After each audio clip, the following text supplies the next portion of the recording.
골로새서 4장 7절에서부터 18절까지입니다. 4장 7절에서 끝절까지 우리 한 절씩 교독하면서 보도록 하십시다. 두기고가 내 사정을 다 너에게 알려주리니 그는 사랑받는 형제요 신실한 일꾼이요 주 안에서 함께 종이 된 자니라. 내가 그를 특별히 너희에게 보내는 것은 너희 몸이 사정을 알게 하고 너희 마음을 위로하게 하려 함이라. 신실하고 사랑을 받는 형제 오네시모를 함께 보내노니 그는 너희에게서 온 사람이라. 그들이 여기 일을 다 너희에게 알려주리라. 나와 함께 같이 아리스라와 하나나의 형제들과 이가에 대하여 너희가 명을 받았으니 그와의 너는 영접하라. 유스도라 하는 예수도 너희에게 문안하느니라. 그들은 할레파이나 이들만은 하나님의 나라를 위하여 함께 역사하는 자들이니 이런 사람들이 나의 위로가 되었느니라. 그리스도 예수의 종이 너희에게서 온 내가 받아 너희에게 문안하느니라. 그가 항상 너희를 위하여 애써 기도하여 너희로 하나님의 모든 뜻 가운데서 안전하게 하시게 되기를 바랍니다. 그가 너희와 라우디게아에 있는 자들과 히에라볼리에 있는 자들을 위하여 많이 수고한 것을 내가 증언하노라. 사랑을 받는 국가와 또 평화가 너희에게 나타나리라. 라우디게아에 있는 형제들과 눈바와 그 여자의 집에 있는 교회에 문안하고 이 편지를 너희에게서 읽음에 라오디게아에 교회의 요구를 읽게 하고 또 라오디게아로부터 오는 편지를 너희도 읽어라. 아키포에게 이르기를 주 안에서 받은 직분을 삼가 이루라고 하러 같이 볼게요. 나 바울은 친필로 오노니 내가 메인 것을 생각하라. 내가 너희에게 쓸지어다. 아멘. 오늘 7절에서 18절 말씀은 여러분도 이제 읽으면서 이제 대충 무슨 내용인지 짐작이 가셨겠지만 이제 마지막 안부 그리고 그동안 궁금했던 사람들의 근황을 전하고 이제 묻는 것으로 이제 마지막을 이제 장식을 합니다. 그래서 이제 7절에서 18절 보시면 여러 사람들의 이름들이 등장합니다. 우리에게 어느 정도 낯이 있거나 귀에 한 번쯤은 들어봤을 법한 사람, 예를 들면 누가라든가, 그죠? 누가복음, 그리고 7절에 나오는 두기고, 굉장히 생소한 이름, 그리고 빌레몬서에 등장했던 오네시모, 이런저런 사람들의 이야기가 등장하는데, 먼저 7절에 보시면 사도 바울이 마지막에 끝 인사말을 전하면서 이렇게 얘기합니다. 두기고가 내 사정을 다 너에게 알려주리니 그는 내 사랑받는 형제요 신실한 일꾼이요 주 안에서 함께 종이 된 자니라. 이제 두기고가 내 사정을 너에게 잘 알려줄 텐데 그는 어떤 사람이냐, 그 사람에 대한 소개가 이제 등장을 하는데 사랑받고 신실한 일꾼이요 주 안에서 함께 종이 된 자다, 이렇게 얘기하고 있어요. 또한 8절에도 보시면 너희 마음을 위로하게 하려 합니다, 이렇게 얘기하고 있습니다. 여기 보시면 사랑받는 형제라는 말이 먼저 나오죠. 이 말은 첫 번째는 나의 사랑을 참 많이 받는 사람이다, 그런 의미이기도 한데 그게 비단 사도 바울의 애정과 사랑만 많이 받는다는 의미겠습니까? 그렇지 않죠. 나의 사랑을 받는 동시에 하나님의 사랑도 역시 듬뿍 받는 사람이다. 무슨 얘기냐? 신실한 일꾼이 먼저가 아니라 사랑받는 사람이 먼저죠. 사랑받는 사람이 신실한 일꾼 될 수 있어요. 사랑받지 않는데 어떻게 우리가 신실한 일꾼 될 수 있겠습니까? 역시 마찬가지예요. 8절 끝에 보시면 너희 마음을 위로하게 하려 함이라. 그래요. 어떤 사람이 위로할까요? 하나님의 사랑을 깊이 경험한 사람만이 누군가를 위로할 수 있지 않겠습니까? 저도 예전에는 아픔을 많이 겪은 사람이 누군가를 위로하는 줄 알았어요. 그런데 그게 아니더라고요. 아픔을 많이 겪고 하나님의 사랑을 경험하지 못하면 사람이 무서워져요. 무서워집니다. 내가 겪었던 삶의 경험이 나의 무기가 아니라 그 내가 겪었던 삶의 경험 가운데 나에게 부어주셨던 하나님의 사랑이 저의 무기가 되더라고요. 사람마다 자기 걸어온 인생의 궤적들이 있어요. 그런데 한번 여러분들 잘 보세요. 어떤 사람은 막 험난한 파고를 겪으며 인생을 살아왔는데 그런 사람이 다 누군가에게 위로가 됩니까? 안 그래요. 하나님의 만지심, 하나님의 사랑을 경험하지 못하면 그 사람은 어디 가서 늘 분란만 일으키죠. 누군가에게 상처를 주는 사람밖에 되지 않아요. 그러니까 우리는 항상 하나님의 사랑을 받는 것, 그리고 그 사랑을 오늘도 확인하며 살아가는 것, 십자가 앞에서 자기의 존재와 정체성을 날마다 확인하며 하나님의 사랑을 다시 한번 점검하며 살아갈 때 우리가 누군가에게 위로가 될 수 있지 않겠어요? 그 사랑이 여기 신실하다라는 말은 제가 몇 번 말씀드렸는데 헬로 피스티스라는 말이에요. 그러니까 우리말로 얘기하면 성실하고 의리가 있다라는 말이에요. 하나님의 사랑 받으면 하나님과 사람에 대해서도 의리가 있고요. 성실하죠. 그런데 그 출발점은 뭐다? 사랑받는 거예요. 하나님께 사랑받으면 사람에게도 사랑받더라고요. 그게 참 묘해요. 내가 은혜 받고 하나님의 사랑 날마다 확인하며 살아갈 때 예수 그리스도의 그 사랑이 내 안에 깊이 자리 잡고 머물 때 그 내 안에 머무는 하나님의 사랑을 보고 사람들이 내 주위에 이렇게 오더라고요. 그런 사람을 통해 하나님은 신실한 일꾼을 만들어 가시고요. 또한 누군가를 위로하는 위로의 도구로 사용하시더라. 여러분들도 하나님의 사랑을 확인하고 점검할 수 있기를 바라요. 그래야 내가 신실할 수 있어. 우리 인간은 신실하지 않아요. 모르겠어요. 자기가 좋아하는 일에 성실은 할 수 있어요. 그렇지만 신실하지는 않더라고요. 그 출발점은 항상 사랑받는 것. 그죠? 자, 그리고 이제 또 이렇게 이야기합니다. 9절, 10절 보시면 신실하고 사랑을 받는 형제 오네시모. 이 오네시모가 누구냐면 에필골몬이라고 했어요. 복중서신 빌레몬서에 등장하는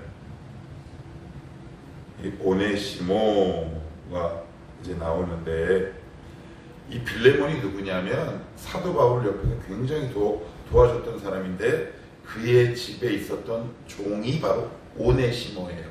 그런데 오네시모 앞부분에 보시면 이런 글이 나와요. 내가 오네시모가 빚을 진 거 내가 다 갚아주겠다, 이런 표현이 나와요. 거기서 말하는 이 돈 빚은 거의 학자들이 이렇게 추측해요. 거의 대부분 아마 오네시모가 빌레몬 집에서 도망쳐 나올 때 그의 돈 일부를 훔쳐갖고 나왔을 것이다. 그 당시 로마법에 의하면 종이 그 집에서 주인의 허락 없이 탈출하면 사형이에요. 그런데 그의 이름이 등장하는데 오네시모 후반부에 보시면 이런 표현이 나와요. 나에게 유익하다라는 표현이 나옵니다. 그런데 여기서 누가 나와요? 신실하고 사랑을 받는 형제 오네시모 이렇게 나옵니다. 오네시모의 인생이 바뀌었어요. 사람의 실패조차 귀하게 사용하셨어요. 또 있어요. 10절 나와 함께 갇힌 아리스타고와 바나바의 생질 마가. 이 마가가 누구예요? 마가복음의 저자 그 마가예요. 사도행전 13장 13절에 바나바와 바울이 이 마가로 인하여 심히 다투어 서로 헤어져요. 왜 헤어지느냐? 선교 여행을 떠납니다. 그런데 여러분 마가의 다락방 들어보셨잖아요. 마가의 다락방에서 몇 명이 모입니까? 120명. 그런데 사도행전에 보시면 120명의 성도들이 서서 기도할 정도로 방과 이 다락이 넓었어요. 그 무슨 얘기냐? 마가는 부잣집이었단 말이에요. 부잣집 도련님이에요. 그런데 선교 여행이 호락호락합니까? 그런데 사도 바울과 바나바 선교 여행 가운데 어떤 과정이 있었냐? 타우루스 산맥을 넘어가야 되는데 약 고봉이 2,500에서 2,700이에요. 근데 평생 부잣집 도련님으로 살아본 마가의 입장으로서 호의호식하며 살았는데 그 선교지를 끝까지 갈 수 있겠습니까? 그래서 중간에 내팽개치고 집으로 도망가 버립니다. 그래서 이 일로 바울과 바나바가 심히 다투고 그런 놈이다. 한번 봐줘. 이렇게 싸웠겠죠. 근데 그 당시 바울이 누굽니까? 초대교회에 가장 큰 영향력을 끼친 사도 아닐까요? 그런 사도 바울의 눈밖에 나버립니다. 걔네의 목회 인생은 끝난 거예요. 끝났어요. 이제 목회 접어야 돼요. 저기 시골 가서 농사 짓거나 나는 자연인이다. 산속에 들어가야 돼요. 그런데 다시 회복했다는 거예요. 누구도 오네시모도 누구도 마가도 그래요. 사람마다 깊은 실수가 있을 수 있어요. 그런데 하나님은 그들을 돌이키게 하시고 회복시키고 하나님 나라의 일꾼으로 만드셨어요. 기어코 신실하고 사랑을 받는 형제 오네시모를 만든 게 바로 하나님. 그리고 이 마가를 마가복음을 쓰게 하신 분도 하나님이세요. 얼마나 감사한지 몰라요. 그래. 하나님 오늘도 합력하여 선을 이루시는구나. 한 번의 실수로 인간을 쉽게 버리는 우리 사람과 같지 않으시구나. 참 얼마나 다행이고 감사한지 몰라요. 사람의 실패와 사람의 연약함 우리 하나님이 들어서 사용하세요. 이 말씀을 보면 이런 생각이 문득 들더라고요. 이런 마가와 오네시모를 품은 바울. 그런데 조금 더 적용하고 싶어졌어요. 뭐냐? 이러한 마가와 오네를 품은 우리 청아람 교회가 되었으면 좋겠어요.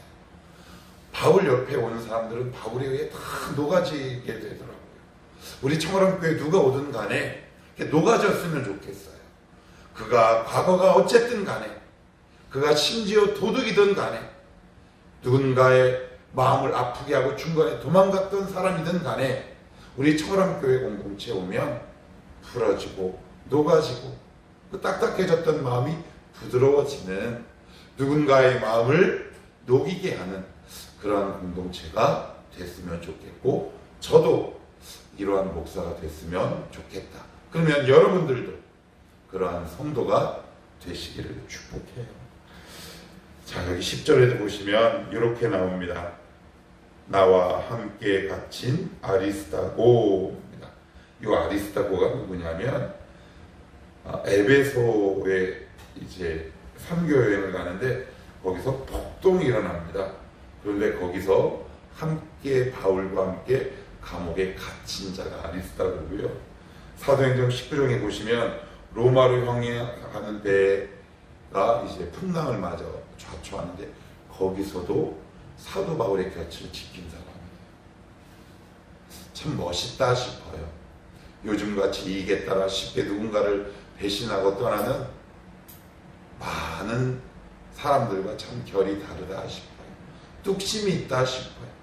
참 멋있다 싶습니다. 우리 교회도 이런 사람들이 참 많으면 참 좋겠다. 이런 생각 해보고요. 14절을 같이 한번 볼게요. 14절 시작. 사랑을 받는 의사 누가와 또 데마가 너에게 문안하느니라. 여기서 사랑을 받는 의사 누가는 우리가 잘 알고 있는 그 누가인데 데마는 누굴까요? 디모데후서 4장 10절에 보시면 사도 바울이 디모데에게 쓴 두 번째 편지에 이렇게 씁니다. 디모데야, 나와 함께 있었던 데마는 세상을 사랑하여 나를 떠났고 라고 했어요. 믿음의 파선한 중간에 벗어나 버린 거예요. 왜 벗어났대요? 세상을 사랑해서.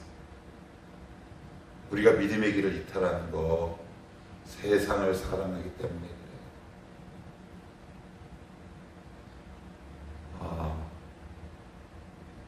저와 여러분 파산하지 맙시다.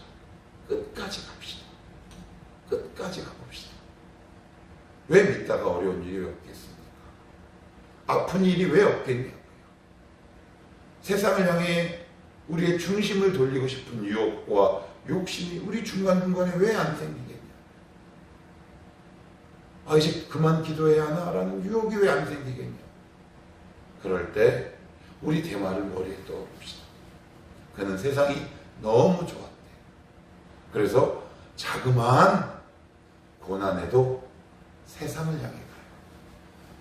여러분 한번 말씀 앞에 우리의 심령을 한번 조명해 보시겠어요? 우리가 신앙의 길을 가다가 자주 낙심하는 이유가 뭔지 잘 살필 수 있으셔야 돼요.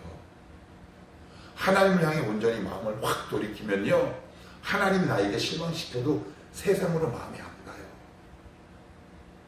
그런데 왜 그러느냐? 세상에 대한 여지를 남겨두었기 때문에 그래요. 그러면 우리는 제2, 제3의 대마가 될 수 있어요. 근데 자꾸 이렇게 얘기해요. 하나님이 나를 실망시켰대. 근데 속이시면 안 돼요. 아니에요. 저도 그런 줄 알았어요. 그런데 그게 아니라 하나님께 내가 완전히 돌아서지 않는 거예요.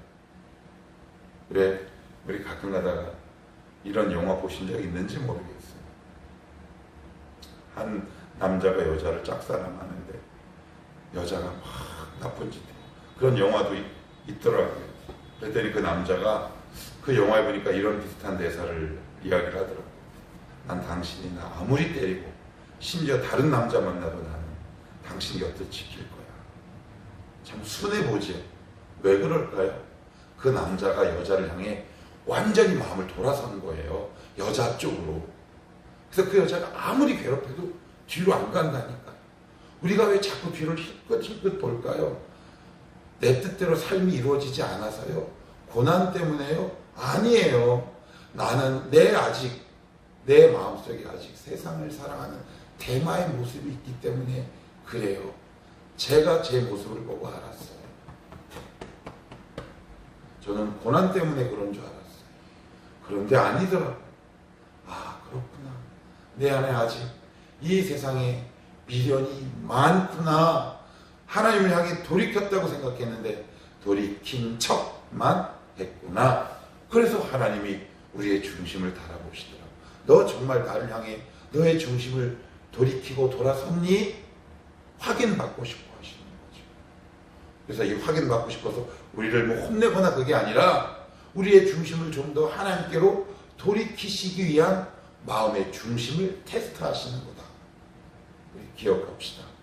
나의 마음은 하나님을 향해 완전히 돌아섰는가? 그렇지 않으면 우리가 대마예요.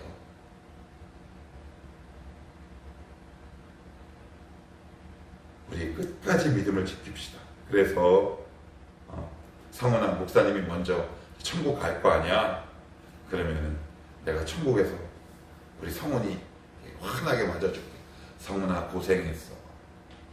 아유 우리 인경이 고생했어. 그죠? 야 우리 수민이 고생했다. 우리 지민이 고생했다. 얼마나 유혹이 많겠습니까? 근데 우리 끝까지 강조합시다. 이 믿음의 길을 우리 뚝심 있게 걸어가십시다. 자, 마지막으로 하나만 더 보시면 이 편지를 너희에게서 읽은 후 라오디게아인의 교회에서도 읽게 하고 또 라오디게아로부터 오는 편지를 너희도 읽으라. 이게 뭔 말이냐? 이게 이제 회람 서신이에요. 돌려보는 거. 그 지역 교회에서 이렇게 돌려보는 거예요. 근데 여기서 읽으라라는 말, 라오디게아에서 온 편지는 학자들이 이렇게 추정해요. 에베소서일 것이다. 지금도 역시 학자들. 그러면 무슨 얘기냐? 너희들이 주일에 2가지 서신을 예배 때 돌려 읽으라라는 뜻이에요. 첫째는 골로새서, 두 번째는 에베소서. 한 번은 청아람교회, 한 번은 청일암교회, 한 번은 동광교회, 이런 식으로 돌려 읽으래요. 그러면 주일 예배 때 우리가 이렇게 앞에 나와서 읽는 것을 뭐라 그래요? 뭘 읽어요? 뭘 봉독한다고 그래요? 성경, 하나님의 말씀. 이게 무슨 말일까요? 이미 골로새서와 에베소서를 성경 마냥 주일 예배 때 읽었다는 얘기죠. 그 이야기를 지금 누가 하는 거예요? 사도 바울이에요. 굉장한 선포입니다. 근데 두 서신에 공통점이 있어요. 그건 뭐냐? 옥중서신이라는 사실이라고. 그 다음에 기도로 이루어진 서신이라는 거예요. 이게 중요해요. 여러분 에베소서에 보시면 중간중간에 기도에 관한 내용이 바울 서신에 얼마나 많이 나오는지 우리 골로새서 봤죠. 어제만 하더라도 기도를 계속하고 기도에 감사함으로 깨어 있으라 이렇게 나오죠. 예, 옥중서신이 어려운 상황 가운데 거기서 기도로 이 서신서를 쓴 거죠. 역시 마찬가지예요.